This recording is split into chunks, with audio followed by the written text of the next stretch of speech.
ഞാൻ ഇന്നിവിടെ കാണിക്കുന്ന ബ്രൊക്കോളി എഗ്ഗും കൂടെ ഉള്ളൊരു മെഴുക്കുവരട്ടിയാണ്. അതിനായിട്ട് കുറച്ച് ബ്രൊക്കോളി എടുക്കുക, അത് നല്ല വൃത്തിയായിട്ട് കഴുകി വെച്ചിട്ട് കൂട്ടത്തിൽ 2-3 മുട്ട എടുക്കുക. ഞാനിവിടെ 3 മുട്ടയാണ് എടുത്തിരിക്കുന്നത്. അതിന് മുട്ട ആദ്യം നമ്മൾ ഒരു പാത്രത്തിലോട്ട് പൊട്ടിച്ച് വെച്ചിട്ട് കുറച്ച് സവോള അരിഞ്ഞിടുക.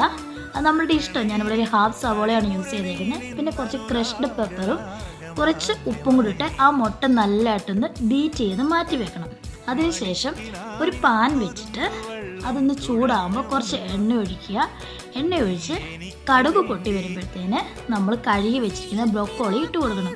ഇടുമ്പോൾ സൂക്ഷിക്കണം, വെള്ളമയം ഉണ്ടെങ്കിൽ തെറിക്കാതെ. അതൊരു 5 മിനിറ്റ് അടച്ചു വെച്ച് കുക്ക് ചെയ്യുക. അതിനുശേഷം തുറന്നിട്ട് ഇങ്ങനെ ഒരു കുഴി കുത്തിയിട്ട് അതിലോട്ട് മുട്ട ഒഴിച്ച് കൊടുക്കുക, ഇളക്കിക്കൊണ്ടിരിക്കുക. ഈ ഒരു പരുവാകുമ്പോഴത്തേന് അത് ഓൾമോസ്റ്റ് വെന്തിട്ടുണ്ട്. ഇത്രയും വെന്താൽ മതി, ബ്രൊക്കോളി ഒരുപാട് വെന്ത് പോലെ. എന്നിട്ട് നമുക്കതൊരു സെർവിങ് ഡിഷിലേക്ക് മാറ്റാവുന്നതാണ്. നല്ല സൂപ്പർ ടേസ്റ്റാണ്.